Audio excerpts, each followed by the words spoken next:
নমস্কার শিক্ষার্থীবৃন্দ, আজ আমরা তোমাদের মধ্যশিক্ষা পর্ষদের ক্লাস 7-এর গণিত প্রভা বইয়ের 172 পৃষ্ঠার 14 নম্বর অধ্যায়ে ত্রিভুজের ধর্ম অধ্যায়টির বিষয়ে কিছু জানব।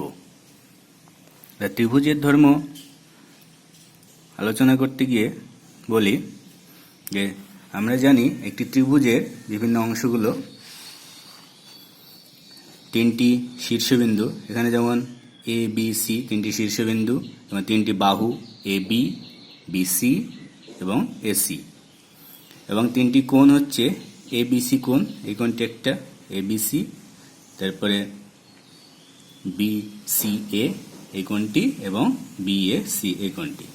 তাহলে তিনটি শীর্ষবিন্দু, তিনটি বাহু এবং তিনটি কোণ আছে। এরপরে আমরা যদি একটি বাহুকে সমদ্বিখণ্ডিত করি, তোমরা জানো ক্লাস 6-এ তোমাদের একটি সরলরেখাংশকে সমদ্বিখণ্ডিত করা হয়েছে বা ত্রিভুজের বাহুগুলোকে সমদ্বিখণ্ডিত করা শেখানো হয়েছে। তো সেখান থেকে বলছি যে স্কেল কম্পাসের সাহায্যে তোমরা একটি সরলরেখাংশকে সমদ্বিখণ্ডিত করতে পারবে। যেমন এখানে তোমাদের বইয়ে বলা আছে, এই ছবিটি দেখো, এখানে ছবিটিতে দেখানো আছে একটি সরলরেখাংশ, এখানে একটি ত্রিভুজের বাহুকে কীভাবে সমদ্বিখণ্ডিত করা হয়। কী করি আমরা? প্রথমে এই এক প্রান্ত বিন্দুতে বসিয়ে অর্ধেকের বেশি দৈর্ঘ্যের একটি বৃত্তচাপ অঙ্কন করি, উভয় দিকে দুটি বৃত্তচাপ অঙ্কন করি। এখান থেকে যেমন এই দিকে একটা, আবার এই নিচের দিকে একটা, একইভাবে এখান থেকে এইটা এবং এইটা, দুই প্রান্ত বিন্দু থেকে বসিয়ে দুটো বৃত্তচাপ দুই বিপরীত দিকে নেব। তারপর তারা যেখানে ছেদ করে ছেদ বিন্দু দুটো যোগ করলেই আমরা সমদ্বিখণ্ডিত করতে পারবো সরলরেখাংশটিকে। আর এই বিন্দুটি হয়ে যাবে তাহলে এদের মধ্যবিন্দু। একটি সরলরেখাংশকে সমদ্বিখণ্ডিত করলে তাদের বিন্দুটিতে হচ্ছে মধ্যবিন্দু।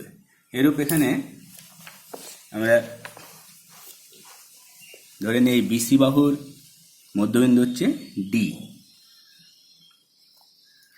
এবং এই বাহুর বিপরীতে যে শীর্ষবিন্দু আছে অর্থাৎ এ শীর্ষবিন্দু, এই এ বিন্দুর সঙ্গে ডি বিন্দু সরলরেখাংশ দ্বারা যুক্ত করি, তাহলে এডি সরলরেখাংশ পেলাম। তাহলে এখন এই এডি সরলরেখাংশকে কি বলবো আমরা? এডি সরলরেখাংশকে বলবো এই ত্রিভুজের মধ্যমা, ত্রিভুজের মধ্যমা। এডি হলো মধ্যমা। তাহলে একটি ত্রিভুজের মধ্যমা কাকে বলা হচ্ছে? ত্রিভুজের শীর্ষবিন্দু থেকে বিপরীত বাহুর মধ্যবিন্দু সংযোজক সরলরেখাংশকে বলা হচ্ছে ত্রিভুজের মধ্যমা। এখন আমরা তিনটি বাহু পাচ্ছি ত্রিভুজের, তাহলে তিনটি বাহুর মধ্যবিন্দু থাকবে। তো তিনটি বাহুর মধ্যবিন্দু থাকলে তাদের বিপরীত শীর্ষবিন্দুর সঙ্গে যোগ করলে তিনটি সরলরেখাংশ আমরা পাবো। তাহলে এক একটি ত্রিভুজে তিনটি করে মধ্যমা পাবো। এখানে যেমন ডি বিন্দু ছিল বিসি বাহুর মধ্যবিন্দু, এবার এসি বাহুর মধ্যবিন্দু এখানে যদি আমরা নেই, পেন্সিল কম্পাসের সাহায্যে বের করে নিতে পারো। এখানে এটা যদি নেই ই, তাহলে বি এবং ই যুক্ত করলে আরও একটি মধ্যমা পাবো, এবং এবি বাহুর মধ্যবিন্দু যদি এটা এফ হয়, তাহলে সি এফ যুক্ত করলে আর একটা মধ্যমা আমরা পেয়ে যাব। তাহলে একটি ত্রিভুজের তিনটি মধ্যমা, মধ্যমা সংখ্যা কটি হলো? তিনটি। তাহলে একটি ত্রিভুজের তিনটি মধ্যমা পাচ্ছি, একটি ত্রিভুজের তিনটি মধ্যমা। আবার লক্ষ্য করো, মধ্যমাগুলো পুরোপুরি ত্রিভুজের ভিতরেই অবস্থান করছে। তাহলে মধ্যমাগুলো ত্রিভুজের ভিতরে অবস্থান করবে। সেই ত্রিভুজটি বিভিন্নভাবে তোমরা এঁকে দেখবে। সমবাহু ত্রিভুজ, সমদ্বিবাহু ত্রিভুজ বা বিষমবাহু ত্রিভুজ, বা কোণ ভেদে সমকোণী ত্রিভুজ, সূক্ষ্মকোণী ত্রিভুজ, স্থূলকোণী ত্রিভুজ, সব ক্ষেত্রে কী হবে, মধ্যমাগুলো ত্রিভুজের ভেতরেই অবস্থান করবে। এবার সমবাহু ত্রিভুজের ক্ষেত্রে মধ্যমা তিনটে সমান হয়ে যাবে। বিষমবাহুর ক্ষেত্রে সমান হতেও পারে, নাও হতে পারে। সমদ্বিবাহু ক্ষেত্রে দুটো সমান হবে, এরূপ হবে। তাহলে মধ্যমা তোমরা কীভাবে আঁকবে, প্রথমে একটি বাহুকে সমদ্বিখণ্ডিত করে নেবে, তারপর সেই মধ্যবিন্দুর সঙ্গে বিপরীত শীর্ষবিন্দু যুক্ত করে দেবে সরলরেখাংশ দ্বারা, তাহলে মধ্যমা পাওয়া যাবে। এগুলো তোমাদের ক্লাস 6-এ করানো হয়েছে।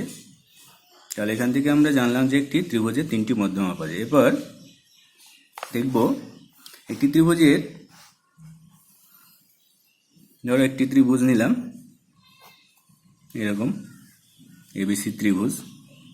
এবার এই ত্রিভুজটি কতটা জায়গা জুড়ে আছে, ধরো এই খাতার উপরে কতটা জায়গা জুড়ে আছে এই অংশটা,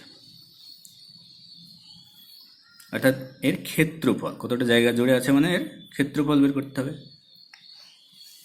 তো তার আগে আমরা দেখি, আমি একটা শীর্ষবিন্দু থেকে বিপরীত বাহুর উপর যদি আমি লম্ব অঙ্কন করি, তোমরা লম্ব অঙ্কন করা জানো, আগে তোমাদের শেখানো হয়েছে। লম্ব অঙ্কন করার সময় কি করতে হয়, এই ছবিটিতে দেখো দেওয়া আছে, একটি শীর্ষবিন্দু থেকে বিপরীত বাহুর উপর লম্ব অঙ্কন করতে গেলে ওই শীর্ষবিন্দু থেকে একটি চাপ আঁকতে হয় যাতে বিপরীত বাহুটিকে দুটো বিন্দুতে ছেদ করে, এমনভাবে আঁকতে হবে।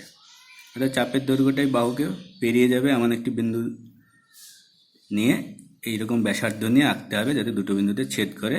এবার সেই দুটো বিন্দুতে বসিয়ে এই অর্ধেকের বেশি দৈর্ঘ্য নিয়ে আবার দুই বিন্দু থেকে একই দৈর্ঘ্যের দুটো চাপ নিতে হবে। এই বিন্দু থেকে বসিয়ে চাপ নিতে হবে, আবার সেই সমান বৃত্তচাপ এই বিন্দুতে বসিয়েও নিতে হবে, দুটো ছেদ করবে। এবার শীর্ষবিন্দুর সঙ্গে যুক্ত করলে আমরা লম্ব পেয়ে যাবো এটি। তাহলে এইভাবে লম্ব অঙ্কন করা যাবে। তো ত্রিভুজের একটি শীর্ষবিন্দু থেকে এইভাবে বিপরীত বাহুর উপর লম্ব অঙ্কন করলে, ধরো এটা আমি হাত দিয়ে এমনি দেখাচ্ছি, তোমরা পেন্সিল কম্পাসের সাহায্যে লম্ব অঙ্কন করে দেবে। এই লম্বটা হচ্ছে, একে বলছি আমরা উচ্চতা, আর যে বাহুর উপরে আমরা আঁকলাম লম্বটি সেটিকে বলছি আমরা ভূমি। তাহলে এখানে বিসি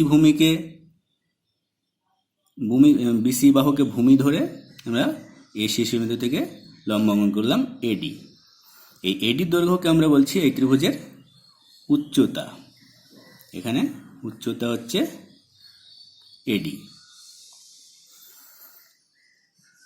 এইভাবে আমরা প্রত্যেকটি শীর্ষবিন্দু থেকে তার বিপরীত বাহুর উপর লম্ব অঙ্কন করতে পারি এবং সেই অনুযায়ী আমরা ওই ত্রিভুজের উচ্চতা পেতে পারি।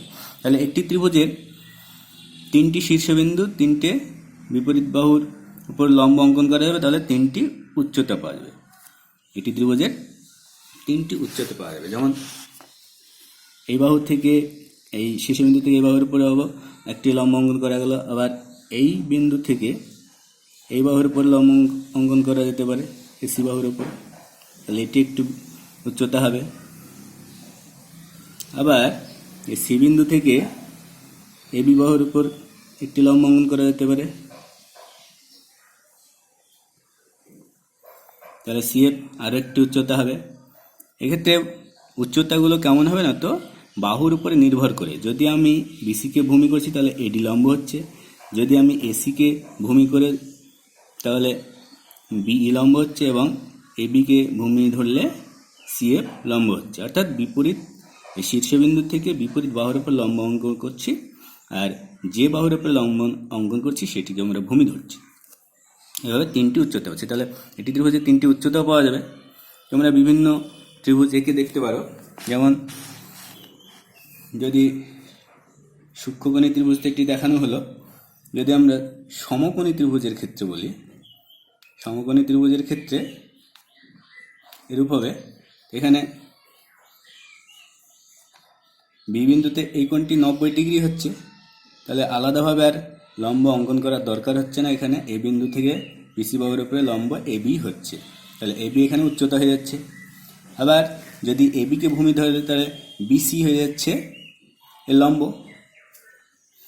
তাহলে আর এই এসি বাহুর উপরে লম্ব আমরা এই বি বিন্দু থেকে একটা লম্ব অঙ্কন করতে পারি এভাবে, এরূপ লম্ব হবে। আর যদি স্থূলকোণী ত্রিভুজ হয় সেক্ষেত্রে লম্বটা অঙ্কন করতে গেলে, যেমন ধরো এরকম একটি স্থূলকোণী ত্রিভুজ, এই কোণটি স্থূলকোণ, সেক্ষেত্রে লম্ব অঙ্কন করলে কিভাবে করব? তাহলে এ বিন্দু থেকে যদি আমি বিসি বাহুর উপর লম্ব অঙ্কন করি তাহলে আমাকে সেক্ষেত্রে কী করতে হবে? সিবি বাহুকে বর্ধিত করে নিতে হবে, এইভাবে বাড়িয়ে নেওয়া হলো। এরপর এখানে লম্বটা অঙ্কন করতে হবে, অর্থাৎ এইভাবে লম্বটা হবে। বা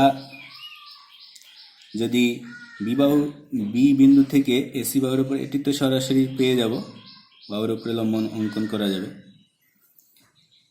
সি বিন্দু থেকে এবি বাহুর উপরেও এটি আঁকতে গেলেও আমাদেরকে বর্ধিত করে নিতে হবে, এইভাবে বর্ধিত করে নিয়ে এখান থেকে লম্ব অঙ্কন করতে হবে। এবার আবার হবে, এই বাহুটিকে বর্ধিত করতে হবে এবিকে। অর্থাৎ কিছু কিছু ক্ষেত্রে আমাদেরকে কোনো একটি বাহুকে বর্ধিত করে নিতে হবে, তারপরে লম্ব অঙ্কন করতে হবে, সেটি হবে উচ্চতা। এবার উচ্চতা অঙ্কন করা যাবে। যে তোমরা বিভিন্ন প্রকার ত্রিভুজ এঁকে তার লম্বগুলো অঙ্কন করবে, সেগুলো হবে তার উচ্চতা, তোমরা নিজে করবে সেগুলো। সমকোণী, সূক্ষ্মকোণী, স্থূলকোণী তিনটি দেখানো হলো। আর সমবাহু, বিষমবাহু আর সমদ্বিবাহু ত্রিভুজের ক্ষেত্রে, ধরো একটা সমবাহু ত্রিভুজ এরূপ যদি হয়, হাতের মাপে করছি আন্দাজে, তোমরা স্কেল কম্পাসের সাহায্যে করবে সঠিকভাবে। ধরো এটি একটি সমবাহু ত্রিভুজ এ বি সি। এই ক্ষেত্রে এটি হবে এর উচ্চতা, ধরো এডি। আরও দুটো উচ্চতা পাবো, যদি এসি বাহুর উপরে করি তাহলে এটি হবে একটা ডিই, আর এটি একটা হয়ে যাবে সিএফ। এক্ষেত্রে লক্ষ্য করো, আমরা আগে এঁকেছি তো, সমবাহু ত্রিভুজের ক্ষেত্রে কি হবে? আমার মধ্যমা এবং উচ্চতা একই হয়ে যাবে, তিনটি মধ্যমা যেগুলো হবে সেগুলো উচ্চতা হয়ে যাবে সমবাহুর ক্ষেত্রে। তাহলে একটি মাত্র ত্রিভুজ আছে যার ক্ষেত্রে মধ্যমা এবং উচ্চতা সবগুলো একই হবে, একই রেখা সরলরেখাংশগুলো মধ্যমা হবে এবং উচ্চতাও হবে। তো সেক্ষেত্রে আমরা উচ্চতা মধ্যমা একটাই পাবো। এবং এখানে লক্ষ্য করো যে মধ্যমাগুলো একটি বিন্দুতে ছেদ করছে, আবার লম্বগুলো অর্থাৎ উচ্চতাগুলো একটি বিন্দুতে ছেদ করছে প্রত্যেকটা ক্ষেত্রে। এখানেও হবে, ছেদ করবে, এরকম একটি যদি টানি, এটা লম্ব একটা হবে, এটা একটা লম্ব, আর এটা এখানে ছেদ করবে। এক্ষেত্রে এই বিন্দুতেই ছেদ করছে, লম্ব বিন্দুতে। তাহলে আমরা দেখতে পাচ্ছি যে ত্রিভুজের মধ্যমাগুলো একটি বিন্দুতে গিয়ে ছেদ করছে বা মিলিত হচ্ছে, অর্থাৎ মধ্যমাগুলো সমবিন্দু। আমরা সমবিন্দু কাকে বলে? না, একটি বিন্দু দিয়ে যে সরলরেখাগুলো যায় তাদেরকে আমরা সমবিন্দু সরলরেখা বলি। তাহলে এক্ষেত্রে মধ্যমাগুলো সমবিন্দু হবে, মধ্যমাগুলো সমবিন্দু এঁকেছিলাম, এবং লম্ব অর্থাৎ উচ্চতাগুলো সমবিন্দুই হবে। তো উচ্চতাগুলো সবসময় ত্রিভুজের ভিতরে অবস্থান করছে না, অর্থাৎ ত্রিভুজের মধ্যে সবসময় থাকছে না, অনেক সময় বাইরে আঁকতে হচ্ছে। যেমন এক্ষেত্রে স্থূলকোণী ত্রিভুজের ক্ষেত্রে উচ্চতা আঁকতে গিয়ে আমরা দেখেছি এই লম্বটা বাইরে আঁকতে হচ্ছে। এক্ষেত্রে কিন্তু ভিতরে থাকছে, এক্ষেত্রে ভিতরে আছে। তো মধ্যমাগুলো সবসময় ত্রিভুজের মধ্যে থাকবে, কিন্তু উচ্চতা সবসময় ত্রিভুজের মধ্যে থাকবে না। থাকতে পারে কিছু ক্ষেত্রে, আবার কিছু ক্ষেত্রে থাকবে না। তাহলে ত্রিভুজের ধর্ম থেকে আমরা এই দুটো জিনিস জানলাম যে ত্রিভুজের 3টি মধ্যমা আছে, 3টি উচ্চতা আছে এবং মধ্যমা 3টি সমবিন্দু এবং উচ্চতা 3টি অর্থাৎ লম্ব 3টিও সমবিন্দু হচ্ছে। এরপরে তোমাদের বইয়ে নিজে করি 14.2-এ একটা ত্রিভুজের উচ্চতা কতগুলো উচ্চতা পাবো নিজে এঁকে দেখি বলেছে। তো এখানে বললাম যে 3টি উচ্চতা পাওয়া যাবে, 3টি বাহুর সাপেক্ষে 3টি উচ্চতা পাওয়া যাবে বিপরীত শীর্ষবিন্দু থেকে। তোমাদেরকে এগুলো আঁকতে হবে স্কেল পেন্সিলের সাহায্যে, বিভিন্ন কোণ ভেদে বা বাহু ভেদে ত্রিভুজগুলো এঁকে তাদের উচ্চতাগুলো পাবে। এরপরের পৃষ্ঠায় প্রশ্নগুলো দেওয়া আছে ওইরকম।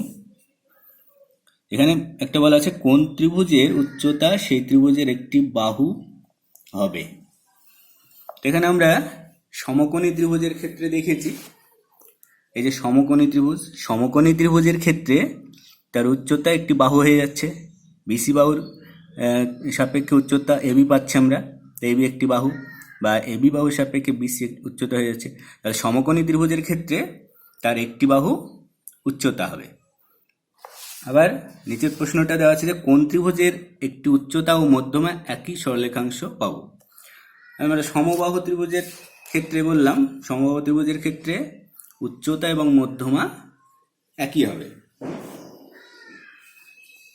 আর সমদ্বিবাহু ত্রিভুজের ক্ষেত্রে যদি আমরা আঁকি,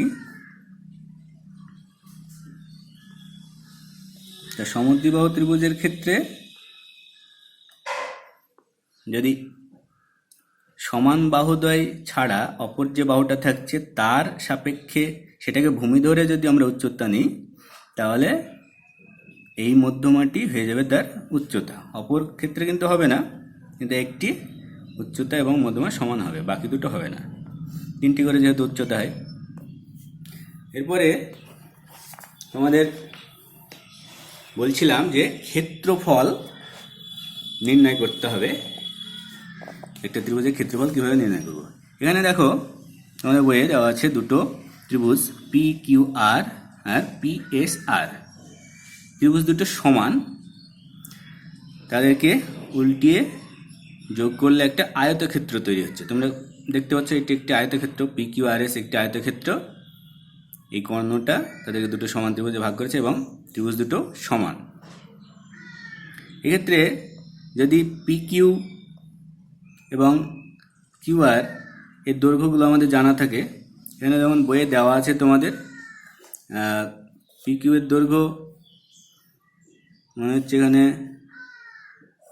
4 সেমি দেওয়া আছে এবং কিউ আর 6 সেমি দেওয়া আছে। এখানে দেখতে পাচ্ছ যে এক একটা ঘরকে 1 সেমি 1 বর্গ সেমি হিসেবে ধরা হয়েছে।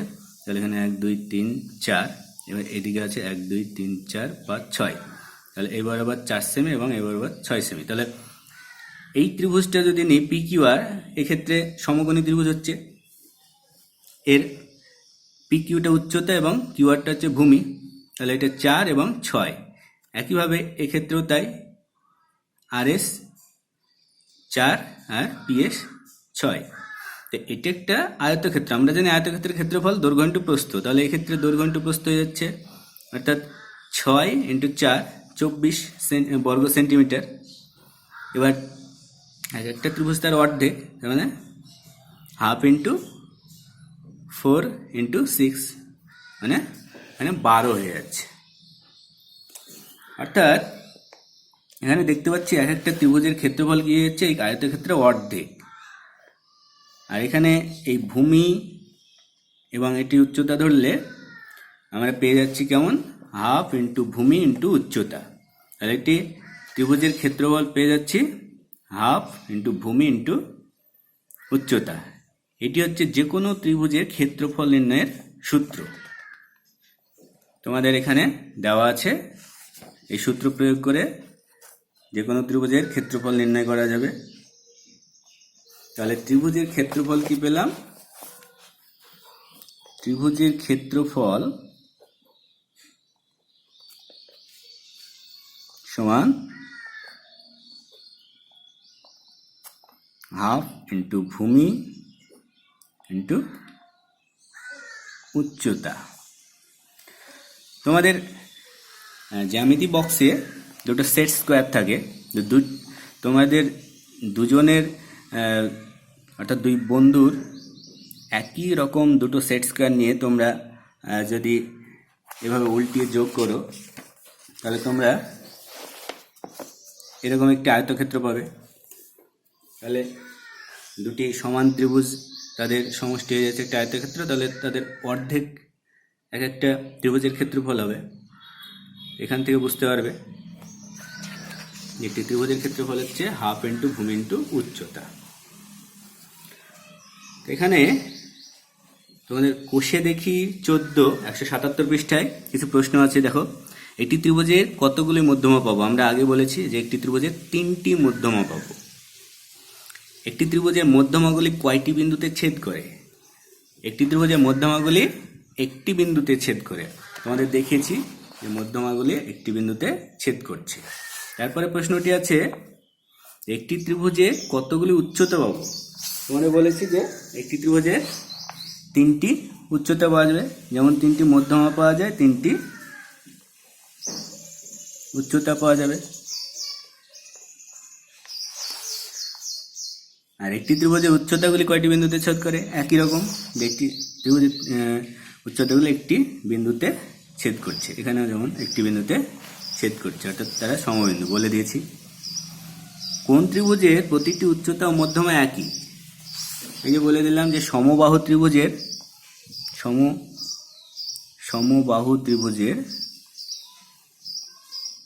মধ্যমা উচ্চতা একই। মধ্যমা ও উচ্চতা একই। এবার কোন ভেদে ও বাহুভেদে ত্রিভুজ এঁকে তাদের মধ্যমা এঁকে মধ্যমাগুলো সর্বদা ত্রিভুজের ভেতরে থাকে কিনা যাচাই করিতে বলছে। তোমাদের বলেছি যে মধ্যমাগুলো ত্রিভুজের মধ্যেই থাকবে, তোমরা এঁকে নেবে। এখানে বিভিন্ন ত্রিভুজ 3টে দেওয়া আছে, তাদের উচ্চতা মাপতে বলা হয়েছে। তাহলে প্রথমটার ক্ষেত্রে কি করতে আমাদেরকে উচ্চতা আঁকতে হলে এখানে লম্ব আঁকতে হবে। এই বাহুর উপরে এই বিন্দু থেকে বিসি বাহুর উপরে লম্ব আঁকবো, যেমন বলে দিয়েছি। দিয়ে এটা স্কেলের সাহায্যে মেপে দিই। আর এখানে লম্ব আঁকার দরকার নেই, যেহেতু একটি সমকোণী ত্রিভুজ, তাহলে এই ডিইটি হয়ে যাবে এর লম্ব। আর এটি স্থূলকোণী ত্রিভুজ, তাহলে সেক্ষেত্রে আমাকে এই বাহুটাকে বর্ধিত করে নিতে হবে, তারপরে পি বিন্দু থেকে লম্ব আঁকতে হবে। এবার বলেছে কোন ভেদে ত্রিভুজ আঁকি? ত্রিভুজের প্রতিটি উচ্চতা সর্বদাই ত্রিভুজের ভিতরে থাকে কিনা দেখি। এখানে দেখতে পেলাম যে স্থূলকোণী ত্রিভুজের ক্ষেত্রে উচ্চতাটা বাইরে থাকছে। তাহলে আমরা বলবো যে কিছু ত্রিভুজের ক্ষেত্রে বাইরে থাকবে এবং কিছু ত্রিভুজের ক্ষেত্রে ভেতরে থাকবে ত্রিভুজের উচ্চতা। তো তোমরা এগুলো আঁকবে, এখানে বিশেষ কিছু আর নেই। তাহলে এখানে নতুন শেখা হলো যে ত্রিভুজের ক্ষেত্রফলের সূত্রটি হাফ ভূমি ইন্টু উচ্চতা, এটি। আর ত্রিভুজের মধ্যমা 3টি এবং উচ্চতা 3টি। উচ্চতা 3টি হচ্ছে বিভিন্ন বাহুর সাপেক্ষে, 3টি বাহুর সাপেক্ষে 3টি উচ্চতা হচ্ছে। আর মধ্যমাগুলো একটি বিন্দুতে ছেদ করছে, উচ্চতাগুলো একটি বিন্দুতে ছেদ করে। তাহলে আজকে এই পর্যন্তই। তোমরা বইটি একবার দেখবে, খুব ভালোভাবে বুঝতে পারবে। তাহলে এখানে শেষ করছি।